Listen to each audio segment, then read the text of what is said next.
శ్రోతలకు నమస్కారం. ఈ మా ఆనంద జీవితం అను కార్యక్రమంనకు స్వాగతం. ఈరోజు మనకు వాక్యం అందించువారు సహోదరుడు జోసెఫ్ నందిగాల. ఆనంద జీవితము ఫీబా శ్రోతలకు ప్రభువైన యేసుక్రీస్తు నామమున హృదయపూర్వక శుభములు తెలియజేస్తూ ఉన్నాము. మీరందరూ కూడా ప్రభు యొక్క మహాకృపను బట్టి క్షేమముగాను సంతోషముగాను ఉన్నారు అని మిమ్మలను బట్టి దేవుని స్తుతిస్తూ ఉన్నాము. మీ కొరకు ప్రార్థన చేస్తూ ఉన్నాము. మన వాక్య ధ్యానం కొరకు యెషయా గ్రంథము 9వ అధ్యాయము 6వ వచనాన్ని చదువుతున్నాను. ఎలయనగా మనకు శిశువు పుట్టెను, మనకు కుమారుడు అనుగ్రహింపబడెను, ఆయన భుజం మీద రాజ్యభారమును. ఆశ్చర్యకరుడు, ఆలోచనకర్త, బలవంతుడైన దేవుడు, నిత్యుడగు తండ్రి, సమాధానకర్తయగు అధిపతి అని అతనికి పేరు పెట్టబడును. మత్తయి సువార్త 1వ అధ్యాయము 21, 22 వచనాలు. ఆమె యొక్క కుమారుని కనును, తన ప్రజలను వారి పాపముల నుండి ఆయనే రక్షించును గనుక ఆయనకు యేసు అను పేరు పెట్టుదువనెను. ఇదిగో, కన్యక గర్భవతి అయి కుమారుని కనును, ఆయనకు ఇమ్మానుయేలను పేరు పెట్టుదురు. ప్రకటన గ్రంథం 19వ అధ్యాయము 11వ వచనము 2వ లైన్లో ఈ విధంగా వ్రాయబడి ఉంది. దాని మీద కూర్చుండి ఉన్నవాడు నమ్మకమైన వాడును సత్యవంతుడును అను నామము గలవాడు. ఆయన నీతిని బట్టి విమర్శ చేయుచు యుద్ధము జరిగించువాడు. ఇదే ప్రకటన గ్రంథము 19వ అధ్యాయము 13వ వచనంలో ఈ విధంగా వ్రాయబడి ఉంది. రక్తములో ముంచబడిన వస్త్రము ఆయన ధరించుకొని ఉండెను, మరియు దేవుని వాక్యము అను నామము ఆయనకు పెట్టబడి ఉన్నది. చదవబడిన వాక్య భాగాన్ని దేవుడు దీవించి ఆస్వాదించునుగాక. ప్రియులారా, మనం చదువుకున్నటువంటి ఈ వాక్య భాగంలో యేసుక్రీస్తు ప్రభువారికి పెట్టబడిన, పిలువబడిన పేర్లు, ఆయన నామము, ఆయన పేర్లు మనకున్నాయి. ఆయన పుట్టక మునిపే 650 సంవత్సరముల క్రితమే యెషయా అనేటువంటి ప్రవక్త ఆయన పేర్లను గురించి ఏమి చెప్పాడు వ్రాయబడింది. యేసుక్రీస్తు ప్రభువారు పుట్టుక సందర్భములో మరియ గర్భము ధరించినప్పుడు గబ్రియేలు దూత, ప్రభువు దూత యోసేపుకు చెప్పినటువంటి పేర్లు వ్రాయబడ్డాయి. ప్రకటన గ్రంథంలో పరలోకములో ఆయనకు పెట్టబడినటువంటి, పిలువబడినటువంటి నామములు కూడా ఉన్నాయి. వాటి విషయమై కొద్దిగా మనము ఆలోచన చేయడానికి ప్రయత్నించేద్దాం. మొట్టమొదట మత్తయి సువార్త 1వ అధ్యాయము ప్రభువు దూత. ప్రవక్త చెప్పాడు, ప్రభువు దూత చెప్పాడు, పరలోకము కూడా ఆయన పిలుస్తుంది. మొట్టమొదట ప్రభువు దూత ఏమని చెప్పాడో మత్తయి సువార్త 1వ అధ్యాయము 21వ వచనంలో, 20వ వచనంలో ఇదిగో ప్రభువు దూత స్వప్నమందు అని వ్రాయబడి ఉంది. అదే దూత 21వ వచనంలో మాట్లాడుతూ ఉన్నాడు. ఆమె యొక్క కుమారుని కనును, తన ప్రజలను వారి పాపముల నుండి ఆయనే రక్షించును కనుక ఆయనకు యేసు అను పేరు పెట్టుదువనెను. ఇక్కడ యేసు అనే మాట మీద అంకె వేసి తెలుగు బైబిల్లో రక్షకుడు అనే మాట ఉంది. కాబట్టి మొట్టమొదట యేసు, జీసస్ అంటే సేవియర్, రక్షకుడు అనే మాట. దేని నుండి రక్షిస్తాడు? స్పష్టంగా ఉంది. పాపముల నుండి రక్షిస్తాడు అనే మాట ఉంది. ఎక్కడుంటారు ఈ పాపులు? తన ప్రజలను అనే మాట ఉంది. అంటే దేవుని ప్రజల్లోనే ఈ లోకములో ఉన్నటువంటి పాపుల నుండి, పాపముల నుండి ఆయనే రక్షిస్తాడు. కాబట్టి ఆయనకు యేసు అను పేరు పెట్టుదువనెను అనే మాట. అంటే యేసు అంటే రక్షకుడు, పాపముల నుండి రక్షిస్తాడు. ఎవరు పాపులు? బైబిల్లో రాయబడి ఉంది, ఏ భేదము లేదు, అందరూ పాపం చేసి దేవుడు అనుగ్రహించేటువంటి ఆ మహిమను పొందలేకపోతూ ఉన్నారు అనే మాట. అందరూ పాపులైతే అందరి కొరకు, అందరినీ వారి పాపముల నుండి విమోచించడానికి, రక్షించడానికి యేసుక్రీస్తు ప్రభువారు ఈ లోకానికి వచ్చాడు. కాబట్టి రక్షకుడు అనే పేరు ఆయనకు పెట్టబడింది. ఏ విధంగా ఆయన రక్షించాడు?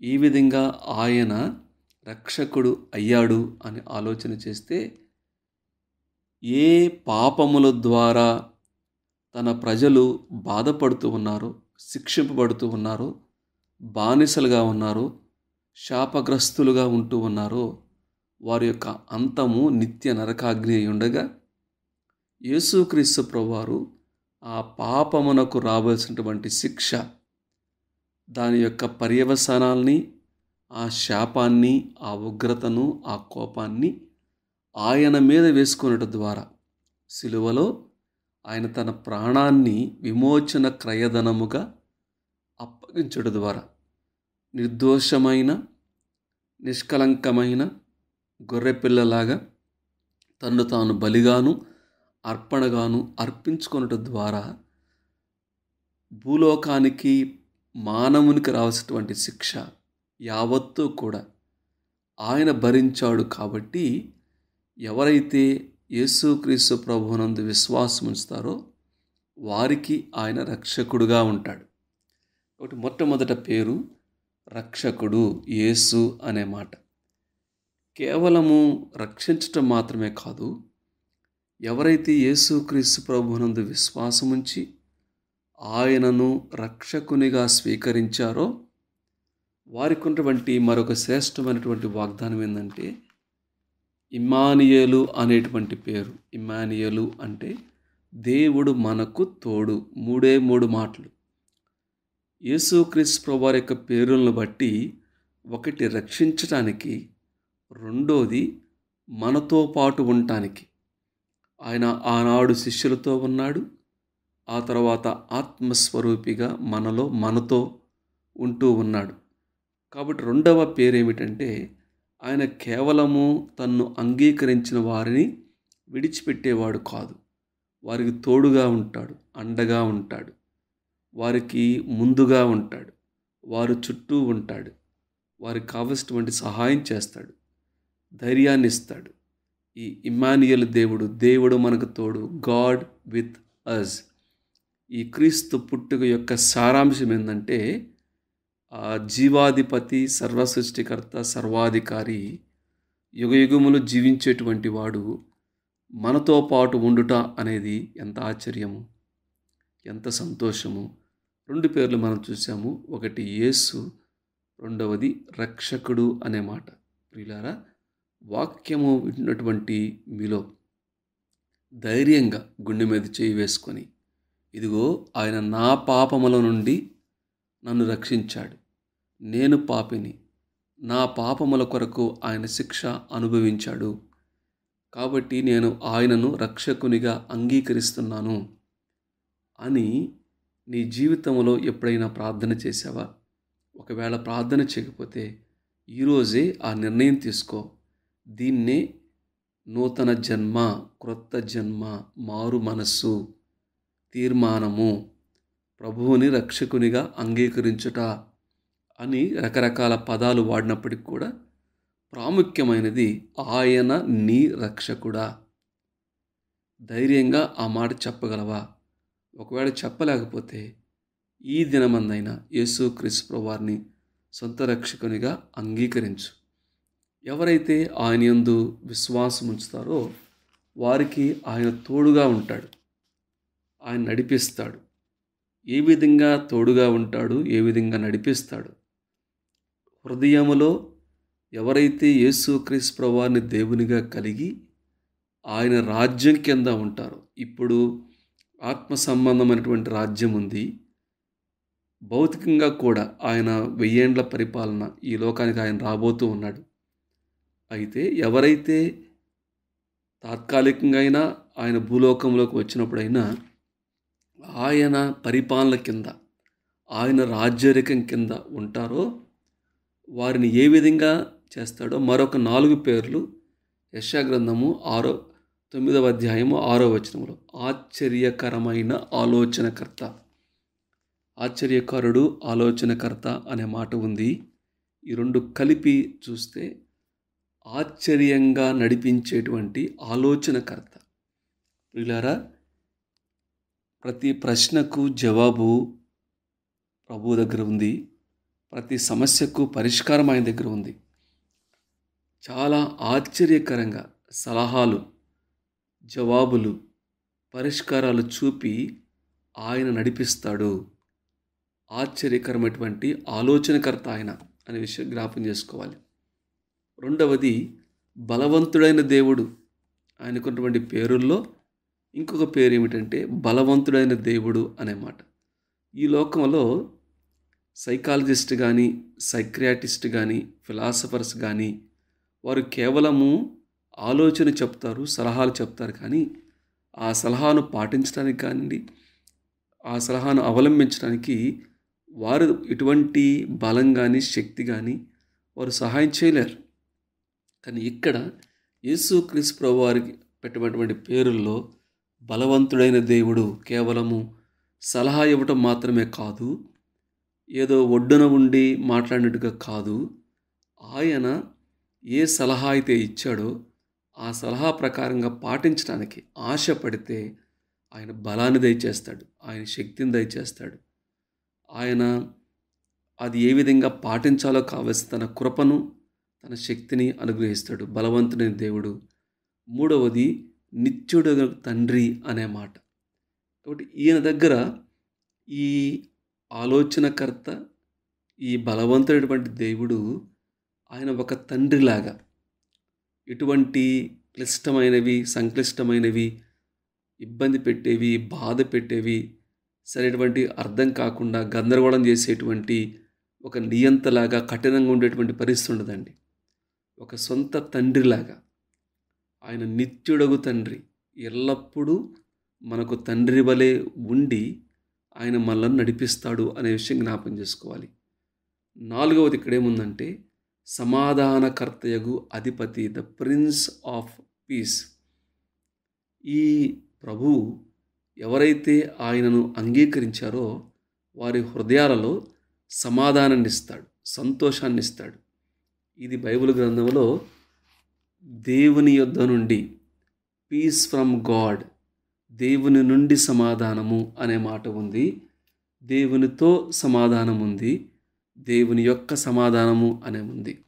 ప్రాముఖ్యంగా దేవుడు మన హృదయాలలో ఎవరైతే ఆయన రక్షకునిగా అంగీకరిస్తారో వారికి సమాధానకర్తగా ఆయన ఉంటాడు అనే విషయాన్ని జ్ఞాపం చేసుకోవాలి. 1 రక్షకుడు, 2 ఇమ్మానుయేలు, 3 ఆశ్చర్యకరమైన ఆలోచనకర్త, 4 బలవంతుడైన దేవుడు, 5 నిత్యుడగు తండ్రి, 6 సమాధానకర్తయగు అధిపతి అనే మాట. ప్రకటన గ్రంథం 19వ అధ్యాయంలో కూడా ఆయన కొన్ని నామాలు, పేర్లు పెట్టబడ్డాయి. ఏమిటా నామము? సత్యవంతుడును, నమ్మకమైన వాడును, సత్యవంతుడును అనే మాట. పిల్లరా, ఈ పిలిచినటువంటి దేవుడు, ప్రాణం పెట్టినటువంటి దేవుడు ఎవరైతే ఆయన్ను అంగీకరిస్తారో వారి పట్ల నమ్మకస్తుడుగా ఉంటాడు. బైబిల్లో రాయబడి ఉంది, అనేక సార్లు మనము అపనమ్మకస్తుమైనప్పటికి కూడా ఆయన నమ్మదగిన దేవుడుగా ఉంటాడు అనే మాట. పిలిచిన దేవుడు నమ్మకమైన దేవుడు, అంతము వరకు ఆయన కాపాడుతాడు. శోధనల విషయంలో కూడా నమ్మకమైన దేవుడు. ఎంతవరకు మనకు పరిమితి ఉందో అంతవరకు మాత్రమే ఆయన అలౌ చేస్తాడు తప్పక ఆయన మనల్ని ఎవరిని కూడా శోధింపడు అనే విషయాన్ని జ్ఞాపకం చేసుకోవాలి. కాబట్టి నమ్మకమైన వాడు అనే మాట ఉంది, సత్యవంతుడు అనే మాట ఉంది. ఎవరైతే ఆయన మీద విశ్వాసం ఉంచారో వారు సత్యాన్ని గ్రహిస్తూ ఉంటారు. సత్యం ఆయన తెలియజేస్తాడు. ఆయన సత్యవంతుడు. ఆయన దగ్గర ఎటువంటి చంచలత్వం కానీ, అబద్ధాలు కానీ, అన్యాయం కానీ అది ఏమీ లేదండి. ఆయన సత్యము, నేనే మార్గము, సత్యము, జీవం అన్నాడు. కాబట్టి సత్యవంతుడు అనే మాట. ఇంకొక మాట ఆఖరికి ఏముందంటే దేవుని వాక్యము అను నామం కలవాడు అనే మాట ఉంది. ప్రకటన గ్రంథం 19వ అధ్యాయం 13వ వచనంలో. కాబట్టి ఆయన ఆది యందు వాక్యముండను, వాక్యము దేవుని యొద్దుండెను, వాక్యమే దేవుడై ఉండెను, ఆ వాక్యమే శరీరధారిగా కృపాసత్య సంపూర్ణుడిగా మన మధ్య నివసించను అనే మాట. యేసుక్రీస్తు ప్రభువారికి ఉన్నటువంటి పేరులో మరొక పేరు ఏంటంటే దేవుని వాక్యము. వాక్యము అను నామము కలవాడు అనే మాట జ్ఞాపం చేసుకోవాలి. 8 పేర్లు నేను జ్ఞాపం చేశాను. యేసు రక్షకుడు, ఇమ్మానుయేలు దేవుడు మనకు తోడుగా ఉంటాడు. ఎవరైతే ఆయన అంగీకరిస్తారో వారి తోడుగా ఉంటాడు. ఆశ్చర్యకరమైన ఆలోచనకర్తగా, వారి పట్ల బలవంతుడైన దేవుడుగా, ఒక నిత్యుడగు తండ్రిగా, సమాధానకర్తగా, అధిపతిగా వారికి ఉంటాడు. అంత మాత్రమే కాదు, నమ్మకమైన సత్యవంతుడుగా, వాక్యము అనేటువంటి నామం కలవాడుగా, ఎవరైతే ఆయన్ను అంగీకరిస్తారో, ఆయన్ని ఆశ్రయిస్తారో, ఈ విధంగా ఆయన పేరుకు తగినట్లుగా వారిని నడిపిస్తాడు. వారి పట్ల నమ్మకస్తుడుగా ఉంటాడు.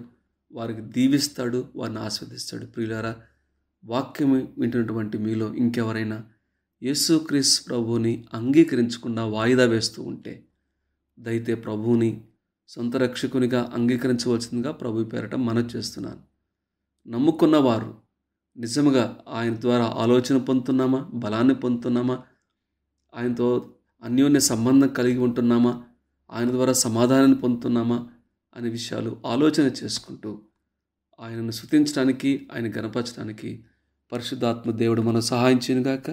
దేవుడి వాక్య భాగాన్ని దీవించి ఆస్వాదించునుగాక. ఇంతవరకు మీరు విన్న ఈ కార్యక్రమము మీకు దీవెనకరంగా ఉన్నదని మా నమ్మకం. ఈ కార్యక్రమమును గూర్చి పూర్తి వివరాలకై మమ్మల్ని కాంటాక్ట్ చేయవలసిన మా email ID info@fibaonline.org, mobile number 9483013136.